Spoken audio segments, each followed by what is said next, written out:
guys, welcome to another edition of Side Chat with Nation. Time for us to catch up with what has been happening in the sporting world. And if you are new to the channel, this past month we've been talking about matters AFCON.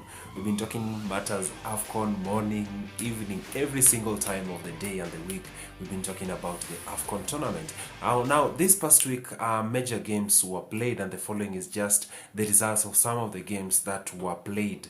Remember, Senegal was playing against Equatorial Guinea. Egypt was playing against Morocco, and Gambia was playing against the host nation, that is Senegal, that is Cameroon, I beg your pardon. The following is just how the fixtures stacked up, that is Senegal versus Equatorial Guinea. The game ended 3-1 in favor of Senegal.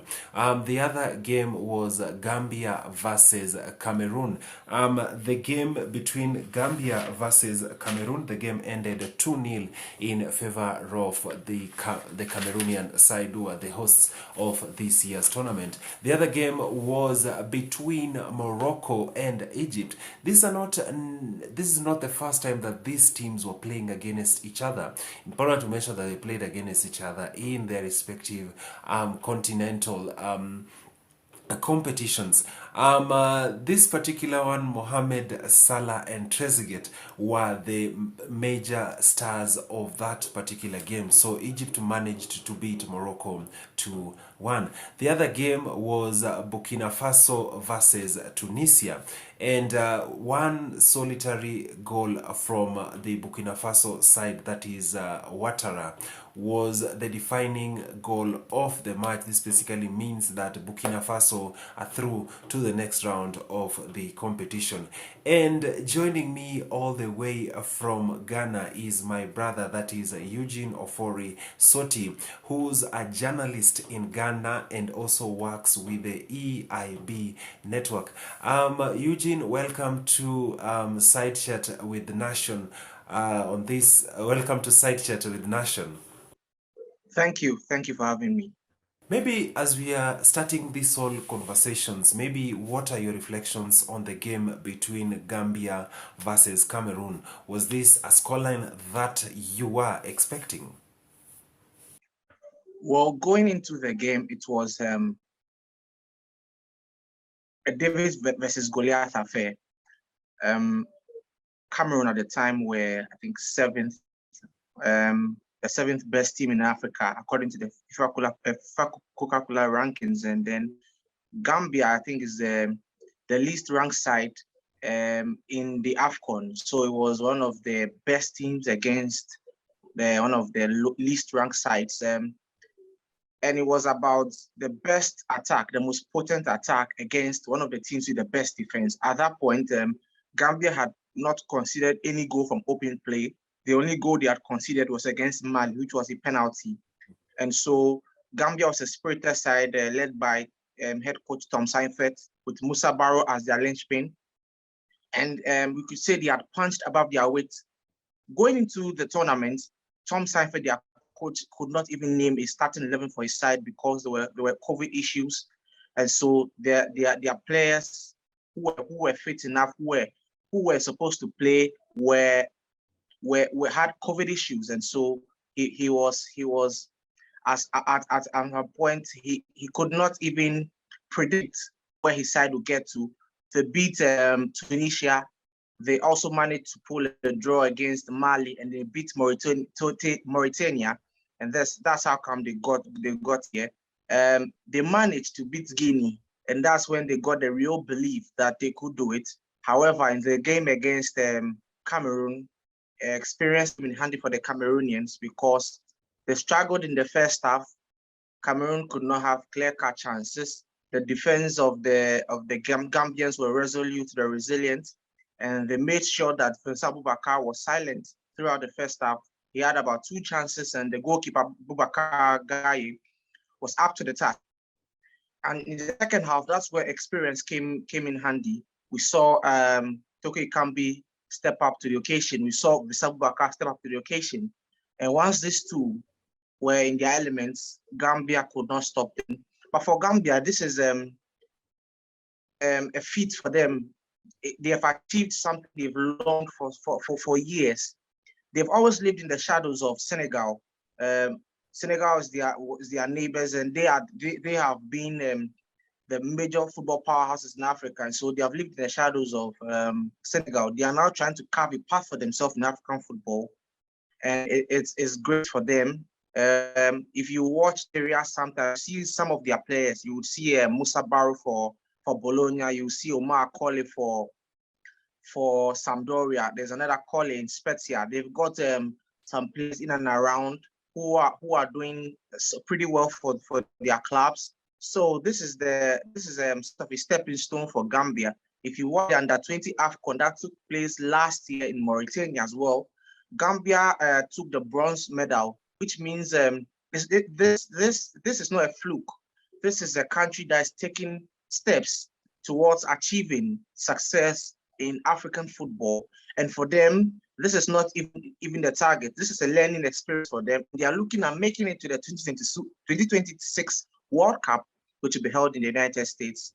So for now, Gambia punched above their weights in the match against Cameroon. The experience came in handy for the indomitable Lions. I mean, looking at the Gambian squad, most of the players are players that play out of Gambia. But going into this tournament, they seem to have understood each other. They knew where each particular player was. In terms of, basically, this squad understood each other. What do you think contributed to this particular aspect? Because most of the players, they're not together most of the time. Well, first of all, in such teams, there is no expectation. I think Seinfeld has had about 2 years or 3 years to build a formidable team. Once for the smaller countries, once there's no expectation, they have a wider range time to prepare a formidable side. By that time, they would have had an understanding of themselves. They would have known, they would have some telepathy. They would know how to move around, how to arrange themselves on the pitch, how they set up. They would have had a fair understanding of themselves. And also, I talked about the fact that most of these guys from Italy, and so Italy is a team, is a country where they are noted for physicality and a lot of defense. And so these players have had are sort of experienced in defending. And so we realized defense was one of their pivotal points in the game. They were defending most of the games, and they normally would score only one goal and then defend that goal. We watched against Mauritania, I think it was by a goal to nil. In their game against Mali, it was 1-1. Their game against Tunisia, they also beat Tunisia by just a goal. In their game against Guinea, once again, it was just a goal and then defending. So it's always about scoring the first goal and then being resolute in defense. That's what spurred this team on. That's what was able to do the magic for Tom Seinfeld and his men. Just before we get to talk about Cameroon squad, I mean, let's look at some of the stats from the Cameroonian squad. That is, Cameroon was knocked out of the AFCON tournament in the round of 16 tournament, and they were knocked out by Nigeria, a team that was fairly strong in this competition until they were knocked out. Again, looking at the scoreline or looking at the performance of the squad in 2019, the Cameroon squad managed to draw 2 games, win 1 game, and they had a total of 5 points. And looking at this year's tournament, the squad won 2 games, drew 1, and they have a total of 7 points. Do you think the squad for this year's AFCON tournament has improved? That's a very difficult question. This Cameroonian team looks very potent in midfield and in attack. They field a very strong lineup when you see the midfield and attack. However, in their defense is the problem for Antonio Conceição. In this for about 4 games they've played so far, Antonio Conceição has had to make about five different field 5 different players in defense. He's had to go with No Hutulo. He had to go with Jean-Charles Castelletto. He's got to go with Ingadeo Ingaji. He's got to go with Collins Fye. And he still does not know which 3 are supposed to be his strong back 3 for his 3-4-3 formation, or maybe if it's his back 4, the strong 2 center back. Andrew Onana, after his coming from his 9-month doping ban, seems to be the Onana we saw. He's still showing glimpses of brilliance. And so for the Cameroonian side, in attack, they look pretty decent. They have Clinton in J as well. They have Stefan Bahoken on the bench, Christian Basugok on the bench, and Vincent Bakar is starting. And interestingly, for Abubakar, this tournament has been sort of a bright start for him. The first Abubakar scored for the Indomitable Lions was that final in 2017. Fast forward 5 years' time, he's never scored until this tournament, where he has scored 6 goals for his country. So this tournament has sort of been a blessing for him. It's exposed him, giving him a bigger profile now against some of the great strikers in African football, and Abubakar is the one supposed to be leading the goal king chart. So Cameroon have it's not been a bad side. A lot of the players from the 2017 squad are still in the team. However, the only blip or the only weak spot in this team is the defense. I mean, apart from the players that we've obviously mentioned, I think we mentioned Toko Ekambi, we mentioned Vincent Abubakar, we've also mentioned Collins Fai. They have done so well in the Cameroon squad. Which players do you think have stood out for you from the Cameroonian side? First of all, Collins Fai has been really brilliant for the Indomitable Lions. In the back three system, he has he might have failed them a bit. I think he caused the goal against Ethiopia. The first goal Ethiopia scored. His awareness on that day was quite low, was quite off. He seemed to be at sea on that occasion. However, in attack, he has been brilliant. I think he has given about 2 assists. He's given incisive crosses. He's a player who bursts with energy when moving forward, but might be a liability in defense as well. And then Nuhutulo, he has played in the left back as a left center back in the 3-back system, and also featured as maybe a left wing back. Sometimes he has been brilliant going forward. It's also a liability sometimes in defense. They've shown brilliance, his energy, his pace going forward, his dribbling skills. He has shown glimpses of brilliance going forward. Also in midfield, Frank Zambo Anguissa, the Napoli midfielder, has not given the sort of a performance people were expecting from him. However, Martin Hongla from, I think, Hellas Verona has really shown he has been able to bust the midfield on occasions when Frank Anguissa, Zambo was on an off day. He could not put up his best. Martin Hongla really was up to the occasion. In attack, as usual, Karl Toko Ekambi, he's the leading scorer in the Europa League. He's had 5 goals. He's been brilliant as well. So these are the few players who have shown. Unfortunately, from the bench, the players who have come on have not shown too much. Maybe Kunde Malong in midfield, he has been okay.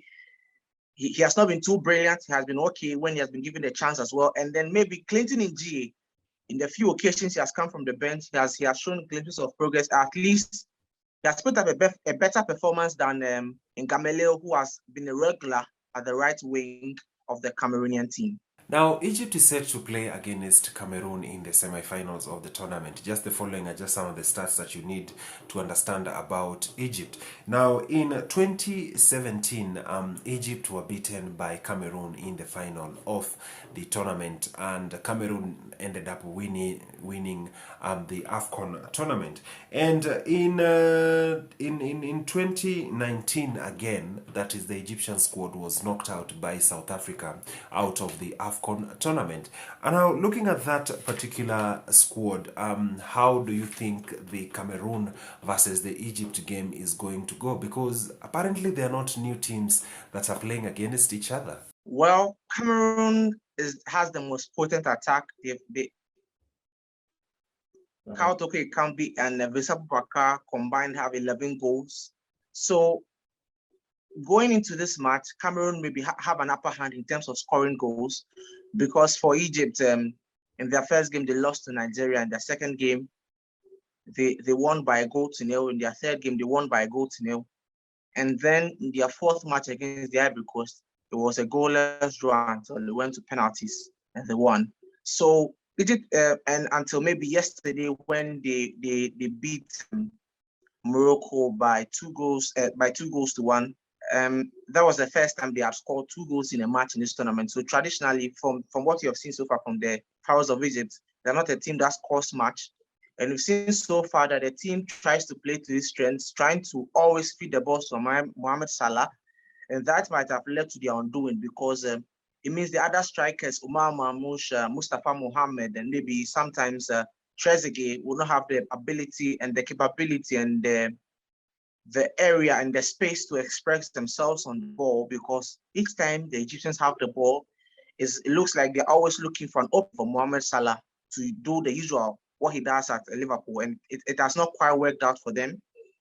Looking at the squad depth, it looks like on this score, maybe Cameroon has the better players who play consistently in the top flight leagues than the Egyptian team. However, the only advantage that the Egyptians have over this team is that it was only until the game against Gambia that Cameroon did not concede. However, in the other matches they played, Cameroon conceded in every game, even against very low-ranked sides, maybe Cape Verde, Ethiopia.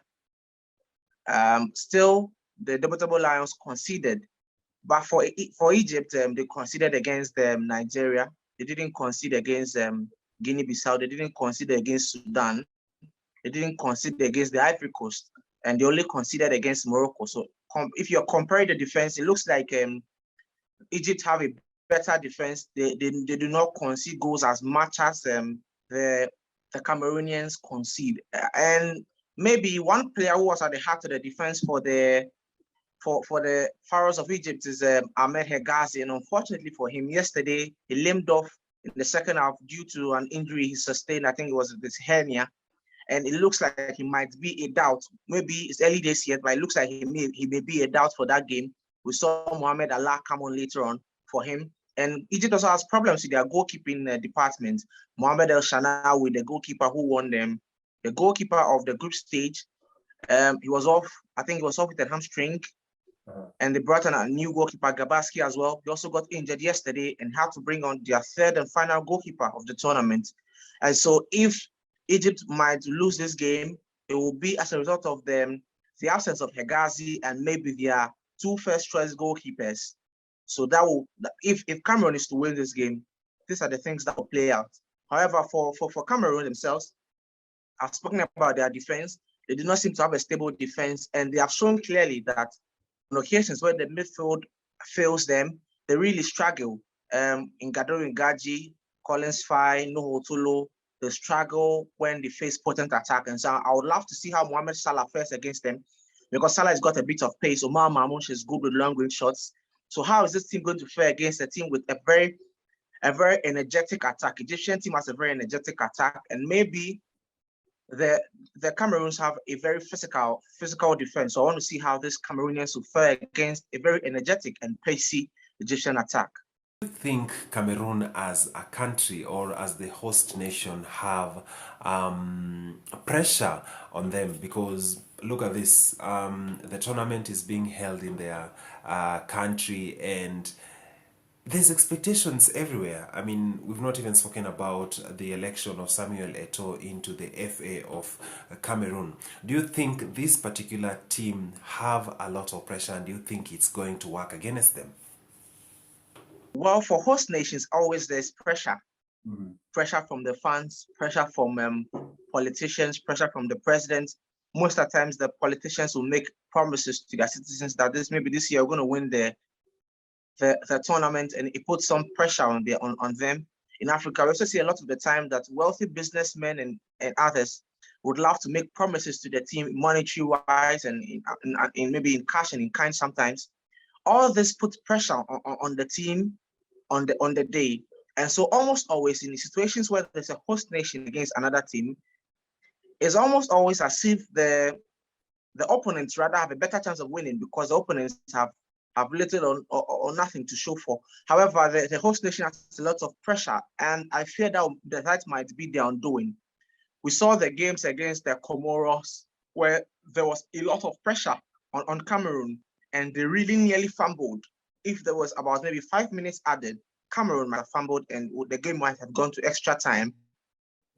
And so Cameroon looked to be under serious pressure to to win this title. And remember, this is the first year of Samuel Eto'o, and he seems to be the agent of change for the Cameroonian FA, who has had a bad reputation for maybe over a decade or so. And so Samuel Eto'o seeks to be the one who would maybe win a trophy for the Indomitable Lions to mark the beginning of a new era. And so that alone brings a pressure. We saw a video where Eto'o was speaking to the players, talking about the fact that the bonuses are no problem. And so once they played and were winning, everything will fall in place. So there's indeed pressure from footballing fans of Cameroon. There's indeed pressure from the government of the Cameroon. And there's pressure from the football administration led by Samuel Eto'o on the Cameroonian national team. Let's look at another country that has made it to the next round of the competition, that is Burkina Faso. And the following are just some of the stats that you need to know about Burkina Faso. Burkina Faso's solitary goal in the AFCON tournament in their game against Tunisia was scored by teenage sensation, that is Dango Ouattara. And they missed out in the AFCON tournament in 2019. And they were third place in 2017. Looking at the game between Burkina Faso and Tunisia, what do you think? Were there any surprises for you in this particular game? Well, I'm not surprised with the results because if you follow the World Cup qualifiers, you would have realized that Burkina Faso was in the same group with Algeria. And Algeria found it very difficult to beat Burkina Faso, both home and away. Burkina Faso, Algeria, the defending champions at the time, could not beat Burkina Faso both in Ouagadougou and in Algiers. And so I found that this team was Burkina Faso team was a very resolute team, a very energetic team, a very fearless team, a team that would always take the game at you and try to express themselves and then do what they love to do, possibly score goals. If you look at the performance of the Tunisians, they were very poor from the group stage. They lost their first match to Mali. Then they came back and beat Mauritania by 4-0. And then they lost their third match to Gambia. Now, so I realized this was a very poor team. They were struggling to score. They only scored 4 goals in their match against Mauritania. Now, if you watch the game against Nigeria, it was very clear that it was Nigeria's game to lose. We all had eyes on Samuel Chukwueze. We all had eyes on Moses Simons. We all had eyes on Taiwo Awoni. We all had eyes on Kelechi Iheanacho. Nobody really was expecting anything from Tunisia based on the performance in the group stage. And so what was simple for Monday Kabaya, the Tunisian coach, was to quickly just form a strategy that would make sure that Kelechi Iheanacho would be marked by Montesata, will be the center back, and then Osama Haddadi would make sure Samuel Chukwueze was out. And once these two were out, and Moses Simons will be man-marked by 2 different players, Nigeria would really struggle. Now, even that notwithstanding, Nigeria really performed well. They had so many chances. It was just that they were not lucky on the day. Now, what they tried to do later on was that Augustine Eguavoen, the Nigerian coach, decided to bring on Alexander Iwobi. So now trying to drive the Nigerian team through the middle. And unfortunately for him, within 6 minutes, he had a red card. And that was what led to Nigeria's exit out of the tournament. It was not because Tunisia were brilliant, but it was just because Nigeria were predictable, because from the group stage, from day 1 to the final day they exited the tournament, they had a very predictable lineup. At the top of my head, I could mention the goalkeeper, Maduka Okeye, will start. There was Zaida Sanusi. There was Truste Kon, there was Kenneth Omero. Then as the right back was Ola Aina. In midfield, they had the double pivot of Wilfred Ndidi and Joe Aribo of Rangers. Then maybe they had the front 3 and later Kelechi Iheanacho starting. So the Nigerian team was really predictable. And so that's what led to their undoing. Once Augustine Eguavoen really played the game into the hands of the Tunisians, because the mistake he made was he shouldn't have released 2 of his potent arsenals at the same time. At least maybe Simon should have started and maybe Chukwueze will be on the bench. And so once maybe Simon was tired and they released Chukwueze later, Chukwueze would have had fresher legs, and with energy and his pace and his dribbling, he would have maybe unlocked the Tunisian defense and maybe score a goal or give an assist. But unfortunately, Augustine Eguavoen decided to release 2 of his arsenals at the same time. And once they were man-marked throughout the game, there was no way Nigeria was going to make it out of that match. And so going into this game, this Burkina Faso team was not a team where you could have a clear-cut player to mark. Now, the only player they could have done that to was Bertrand Traore, and unfortunately for the Tunisians, Bertrand Traore did not feature in the match. Now, Dango Ouattara, Gustavo Sangari, Hussein Mabande were the guys on the day. And if you look at the Burkina Faso team, it's a team based on energy and their free flow of attack. Is they play football as a collective effort, and so you cannot mark one player out of the game. If you mark one player, you are creating space for about 2 different players, and that's what led to Tunisia's loss. Now, the defense of Burkina Faso has been resolute. In their first game against Cameroon, we saw Issoufou Dayo and the other guys make terrible mistakes as a result of the absence of Edmond Tapsoba, the Bayer Leverkusen defender. Now, he had issues with COVID, and that's why he missed that match. Ever since his return, he's brought some stability, calm, and leadership at the back. And with his partnership with Issoufou Dayo, they have been so far they've been calm, they've been resolute, and they made sure that Wabi Kazri and Youssef Nsakni were kept out of the game. And because there was no key player to mark out of the game against Burkina Faso, Tunisia could not mark out a single player in this game, then there was no way Tunisia would win. And even for Burkina Faso, they have been very wasteful in the tournament. If you watch the game against Gabon, you realize they could have maybe scored Gabon as much as 5 goals. They wasted so many chances.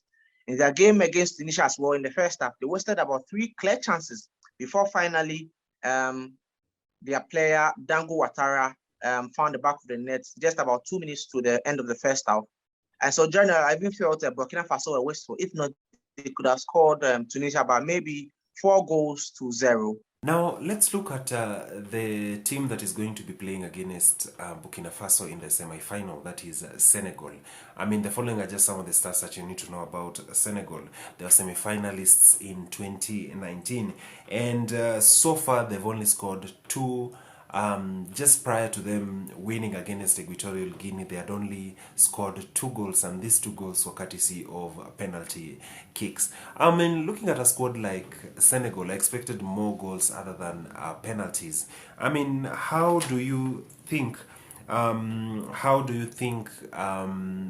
going into the Burkina Faso versus Senegal game, how do you think each team is going to fare against each other? Which team looks like has a upper hand against the other? Well, it's a very difficult question. Going into the tournament, Senegal had a lot of COVID issues. Remember their first game, before their game against Zimbabwe, they had as much as 9 players test positive for COVID-19. Their goalkeeper, Edouard Mendy and Alfred Gomes missed out. Other players, Khalidou Koulibaly was out of the game. And so that accounted for the way they struggled throughout their group stage games. But getting to the end of the group stage games, we saw a lot of their players return. Gana Gueye returned from COVID. Khalidou Koulibaly was back. And once everything started to fall in line, these players were back, everything started to fall in line.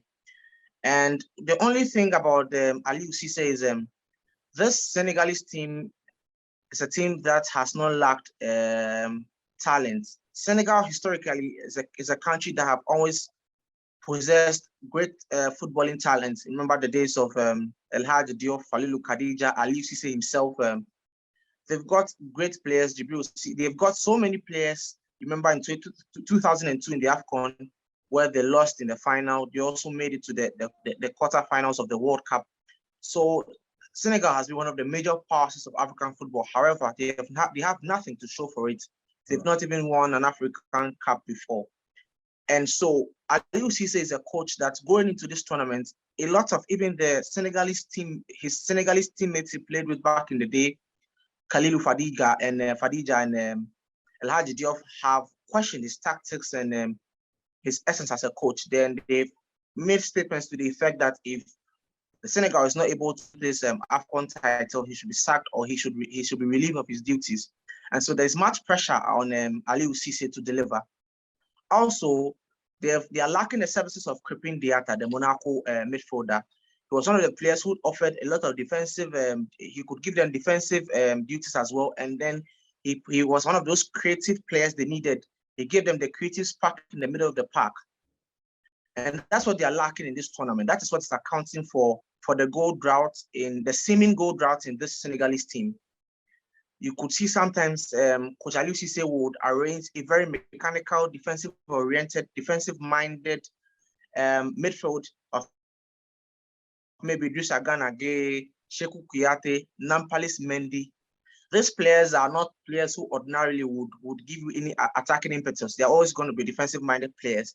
And so what it meant was that for most parts of the game, Senegal would have had about 6 players defending or being behind the ball, trying to defend, whilst maybe about only 3 players or 4 players would be in attack. And that would have been very difficult, looking at the fact that most of the teams Senegal met had about 5 defenders at the time. Against Zimbabwe, like they had about five defenders. Against Guinea, they had the same problem. And so once they had only about 3 players attacking and the opposition had about 5 defenders, numerically they were at a disadvantage. And so they're always going to suffer. And so they would have to now rely on creative players, which they don't have. And so that would have meant that Sadio Mane would have to move from his traditional left winger position into move deep to come and now try and create chances, take the ball, drive from midfield, go through the almost impregnable midfield and defense of his opponents before he could try and score. So that made it very difficult for the Senegalese team to score. And unfortunately for them, Ismail Assar also had issues with injuries, and so he could not feature. But you saw in the game against their game yesterday, when Ismail Assar came onto the park, you saw clearly that now Senegal were at their best. They started playing the attacking football we knew from them. They were now free-flowing. Mane had to just do his things on the left.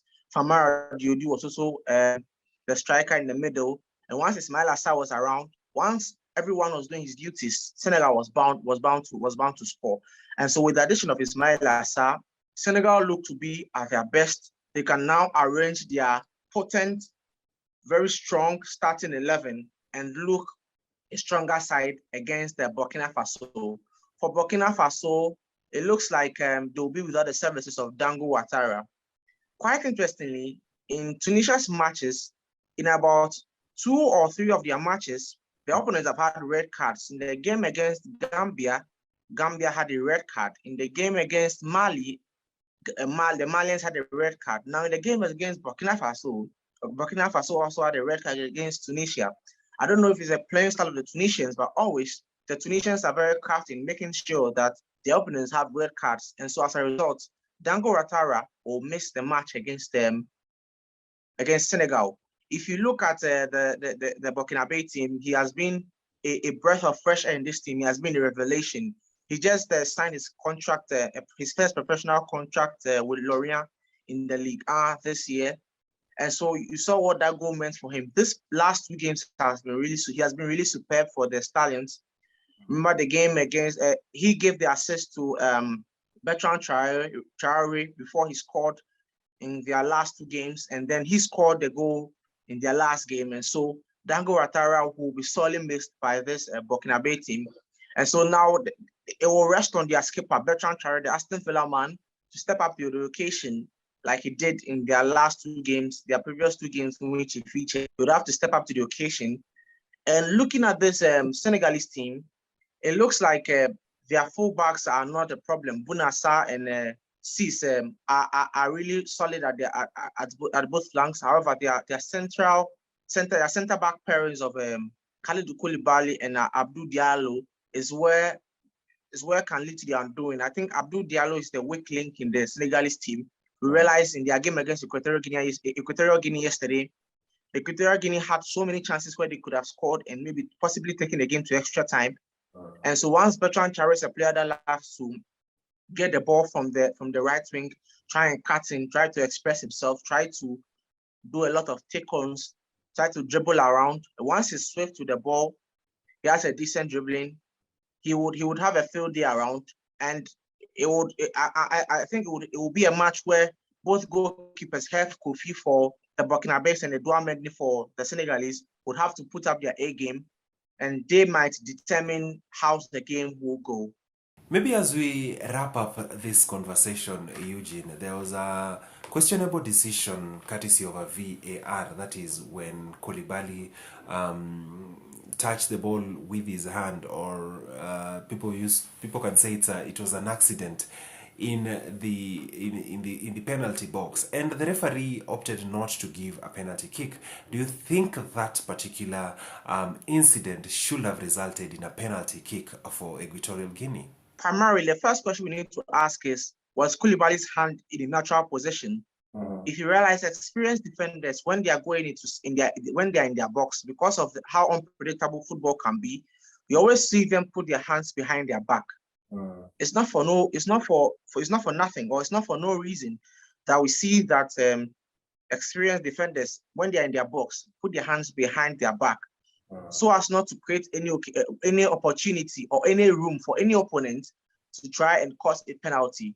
I generally feel that some of these countries have been dealt a raw deal by CAF, and some of the referee we've seen for the day. I think Victor Gomez on the day, he failed the Equatorians because that was a clear penalty. Khalidou Koulibaly's hand was not in a natural position. Clearly, was not in a natural position. His hand was out, was not by his body. It was out. It was not by his side. It was away from his body. And so once the ball hit his hand, you realize after the ball hit his hand, he now tried to move his hand away in order to confuse the referee. And so I felt when he even went to look at VAR, it should have been a penalty. And that even gives me a point that sometimes the refereeing decisions have been poor from VAR. And if you realize, when the referee went to look at the decision, he was shown still pictures. Before, when he got there, the ball was already had already hit the arm of Khalidou Koulibaly, and so that will make it very difficult for the referee to come to a decision. I mean, I think CAF has to do better, especially the VAR referees. They need to allow the referees to see the sequence of events. Let us see what happened, how the ball got there, how the ball hit his hand, and then the referee can make a decision. Because looking at some of the matches between the Minos and then the continental giants or the major powerhouses, if you watch the game, Guinea-Bissau against Egypt, you realize that Mama Balde's goal should have really stood. And so it gives you a feeling that I would not want to, I might try and subscribe to those conspiracy theories that maybe CAF is trying to sell a story where we would have maybe two major powerhouses meet in the final, possibly an Egypt versus Senegal, where we would have maybe a Mane versus Salah final, and that would be huge for CAF. That would be indeed a story to sell. That would generate a lot of TV viewership. And so maybe some of these events will give credence to that school of thought. Finally, Eugene, how would you rate the use of the VAR in this year's edition of AFCON? Well, generally in an atmosphere of COVID-19, I think Cameroon have done really well. The only problem I have with the organization or the CAF, I have a problem with their pitches. If you realize in the game against Sierra Leone against the Ivory Coast, the Ivorian goalkeeper Badri Ali Sangari suffered an injury because of the poor nature of the pitch. We had several situations that some of the pitches are really bad, where when the players going for tackles, you realize you see sand on the pitch. Generally, stadiums have been well built. There's the lighting and visibility is okay. It's just the pitches that are a bit of a problem, and sometimes the camera angling on TV, it makes it very difficult in controversial situations. You find that there is only one angle, there's only one shot we are seeing, only one angle of a situation. So it's very difficult for us to have a clearer understanding of the sequence of events, because there's only one shot we are seeing. And so, once we have about 3 or 4 different shots, we can have a better appreciation of events. And so those are the only things CAF might have to work on. And it was a shame that 7 people had to lose their lives at the Olympic Stadium when Cameroon took on Comoros. May their souls rest in perfect peace. I feel people do not have to die for the right things to be done. All these things could have been sorted out. I felt after the Hillsborough disaster in Liverpool, I think in 1989, I felt footballing nations or various governments and football associations must put in practical measures to make sure that we do not have issues of stampede at game venues during match days. We should make sure that this canker is nipped in the bud, or else this will be a regular situation in tournaments, because we watched the Euros and we did not have such situations. There were situations of brawls, but not a stampede. And so I think going on, CAF will need to watch that, maybe possibly in the next AFCON or subsequent tournaments that will be held in Africa.